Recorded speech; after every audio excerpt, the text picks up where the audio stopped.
오늘은 제 1강으로 앞으로 50분간에 걸쳐서 여러분에게 이 강의가 대체로 어떻게 구성이 되고 어떤 내용을 담는지를 이야기해 보겠습니다. 우선 지금 전염병이 유행을 해가지고 사실 이런 중요한 이야기를 여러분을 직접 만나서 함께 머리를 맞대고 얘기를 하는 것이 참 좋은데, 그런데 사정이 그렇지 못해서 대단히 안타깝습니다. 아무튼 여러분이 저는 이번 학기에 저와 함께 동아시아의 문화적 성격, 사회적 성격을 좀 더 깊이 이해하는 시간이 되었으면 좋겠다고 생각합니다. 그리고 이것은 보통의 일반의 교양 강좌하고는 좀 다릅니다. 견행학이라고 하는 과목은 좀 여러분에게 낯설 수도 있는데 벌써 이걸 운영한 지가 3년째 되는 것 같습니다. 이거는 일반 교양 과목과는 좀 달리 좀 더 뭐랄까 여러분들과 제가 함께 생각을 공유하고 뭐랄까 문제의식을 심화하는데 좀 더 많은 노력을 기울이는 그런 과목이다. 또 이론적으로만 생각하지 않고 실천을 염두에 두고서 하는 그런 과목이다 하는 거고요. 그래서 앞으로 우리가 강의실에서 만나서 수업을 할 적에는 여러분들의 생각을 정리해서 질문도 하고 또 저와 함께 인터액션이라고 하죠. 그러니까 주고받는, 생각을 주고받는 그런 강의가 되었으면 좋겠습니다. 그러니까 일방적으로 제가 여러분에게 무엇인가를 정보를 전달하는 그런 시간은 아니고요. 제가 물론 정보를 전달하긴 하지만 여러분도 적극적으로 협력하고 또 이 과목은 시험을 통해서 성적을 평가하는 그런 과목이 아닙니다. 그래서 서로 그런 경쟁의식 없이 협동을 중심으로 공부하는 그런 과목이라고 하는 것을 여러분에게 말씀드리고 싶습니다. 자, 여러분 이제 본격적으로 얘기를 해봅시다. 동아시아가 어디라고 여러분 생각하십니까? 사실 우리 역사를 보면 동아시아라고 하는 시대가 있었던가요? 나라가 있었던가요? 그건 아니죠. 동아시아라고 하는 것은 극히 최근에 형성된 하나의 지리적 개념인 거죠. 그래서 어떤 나라가 동아시아에 포함이 되느냐 안 되느냐 하는 것을 둘러싸고는 아직도 이론이 많은 것 같습니다. 그러나 물론 이론이 없는 부분도 있죠. 동아시아의 중심은 한국과 중국과 일본이죠.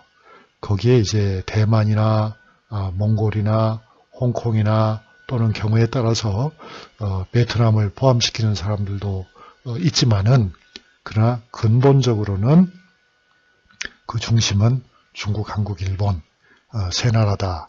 그래서 우리가 이번에 강의를 할 때에는 폭을 넓혀서 아시아의 여러 나라를 염두에 둘 때도 있지만 대체로는 이 세 나라를 중심으로 이야기를 하려고 합니다.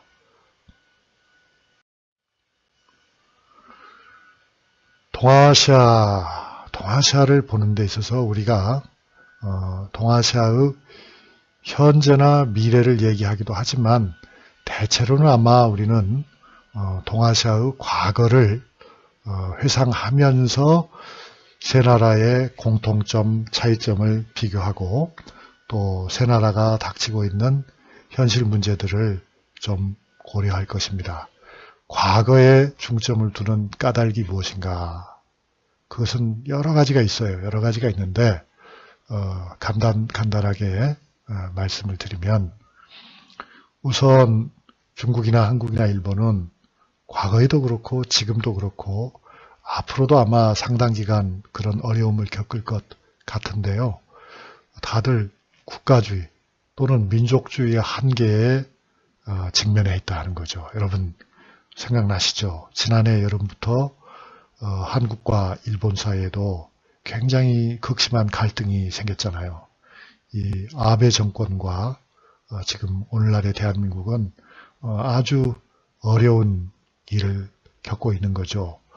뿐만 아니라 중국과 한국의 관계, 또 중국과 일본의 관계도 그렇게 썩 좋아 보이지가 않습니다.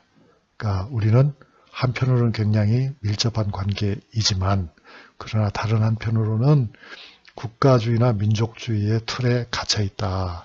그래서 이제 이런 문제들이 우리의 현재, 우리의 미래를 열어가는 데 지장이 있기 때문에 그러한 반성의 의미가 있다. 그 다음에 우리는 또 동아시아라는 게 결국 언제부터 존재하는가, 그런 역사적인 하나의 문화권으로서의 동아시아는 어떤 형식으로, 어떤 방식으로 존재했는가도 좀 알아볼 필요가 있겠고요.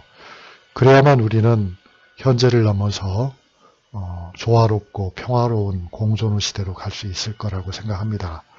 그 다음에 또 우리가 동아시아 과거를 봄으로써 동아시아가 가지고 있는 어떤 총체적인 역량에 대해서도 한번 깊은 인식을 해야 되지 않겠나 생각합니다.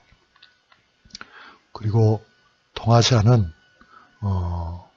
서구와, 그러니까 서구 세계죠. 그러니까 유럽이나 미국으로 대표되는 그런 또 다른 세계의 중요한 지역과는 어떤 관계를 가지고 있는가, 역사적으로 그런 관계가 어떻게 형성이 되어 왔는가 하는 것도 우리가 좀 염두에 둬야 될 것 같아요. 왜냐하면 앞으로는, 과거에도 그렇지만 앞으로도 여전히 그런 서구와의 관계가 우리의 생존에, 우리의 발전에 굉장히 중요한 역할을 할 거라고 생각되지 않아요? 그런 점에서 역사적 전망이 좀 필요하다고 생각합니다. 그리고 이제 또 우리는 지금 서구가 아직은 지배하는 그런 지구에서 살고 있잖아요. 그랬을 때 과연 서구는 언제부터 이렇게 동아시아를 능가하는 세계적인 지배력을 갖게 됐는가, 또 그것이 어떻게 가능했는가 하는 문제들도 좀 동아시아를 생각하면서도 결국 동아시아의 미래를 생각하면 지구적인 문제로 우리가 시야를 확대할 필요가 있다는 거죠. 그 다음에 이제 그런 역사적인 전망을 했을 때 동아시아는 과연 미래 사회의 주역이 될 수 있을 것인가, 되기를 희망하죠. 그런 문제들도 우리가 함께 생각해 봐야 되겠습니다. 자, 이 도표를 보시죠. 도표를 보시면 동아시아의 1인당 GDP를 비교한 것입니다. 그러면 가로축은 연도별로 적은 거고요. 세로축은 GDP의 액수를 적은 것인데, 일본의 경우에는 어떻습니까? 일본의 경우에는 동아시아에서 당연히 가장 GDP가 높은 나라죠. 일본이란 나라는 여러분이 아시다시피 세계 경제 속에서도 3위 강국 아닙니까? 그런데 1인당 GDP도 굉장히 높습니다.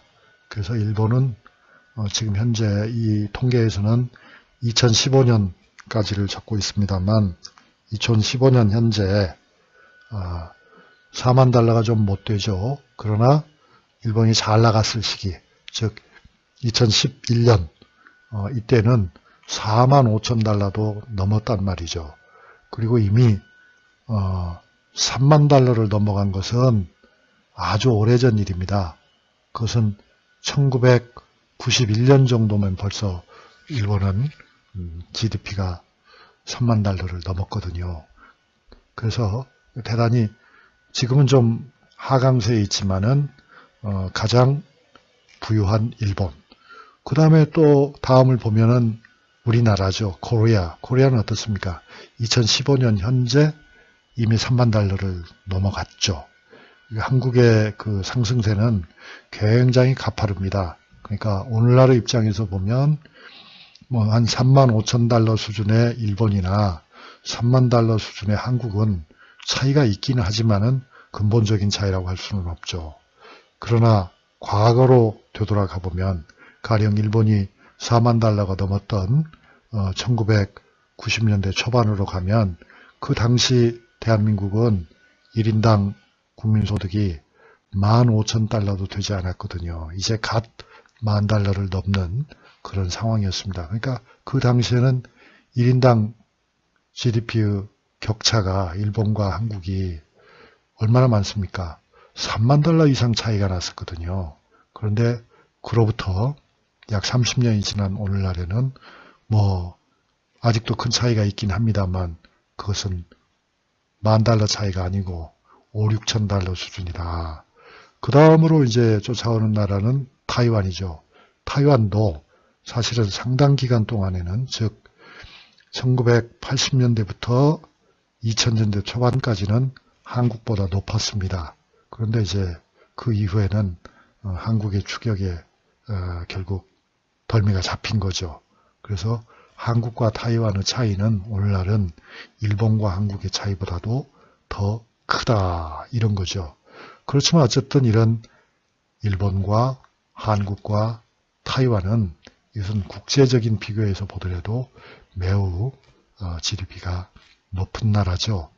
그 다음에는 이제 굉장한 차이가 있지만 말레이시아, 중국, 타일랜드, 몽고, 인도네시아, 필리핀, 베트남, 캄보디아 그리고 맨 마지막에 북한에 이르기까지 이렇게 쭉 있거든요. 그러니까 이런 걸 보면 동아시아의 넓은 의미에서 동남아시아까지 포함해서 아시아 지역에 많은 나라도 있지만 그 중에 이제 질적인 수준에서 보면 일본과 한국과 타이완이라고 하는 것이 압도적이고 그 다음에는 좀 잘하신다 하는 것을 알 수가 있는데요.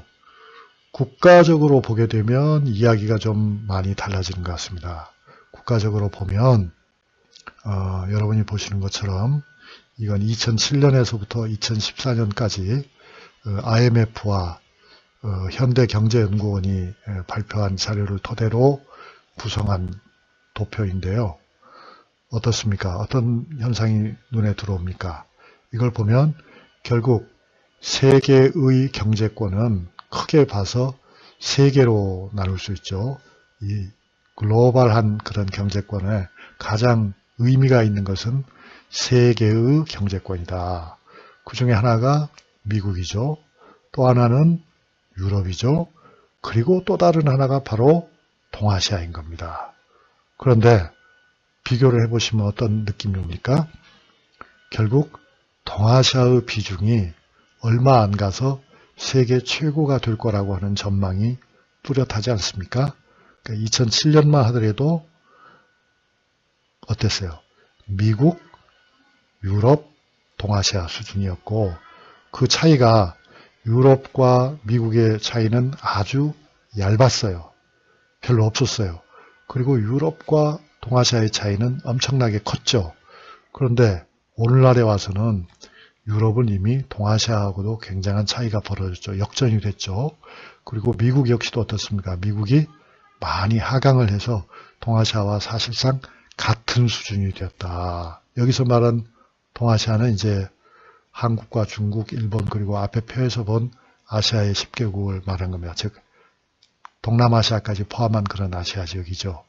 그 지역이 갖고 있는 어떤 경제적 의미가 이제 세계에서 세계 경제 측면에서 봤을 때 가장 중요하게 되었다. 그러니까 동아시아가 얼마나 중요한 지역입니까?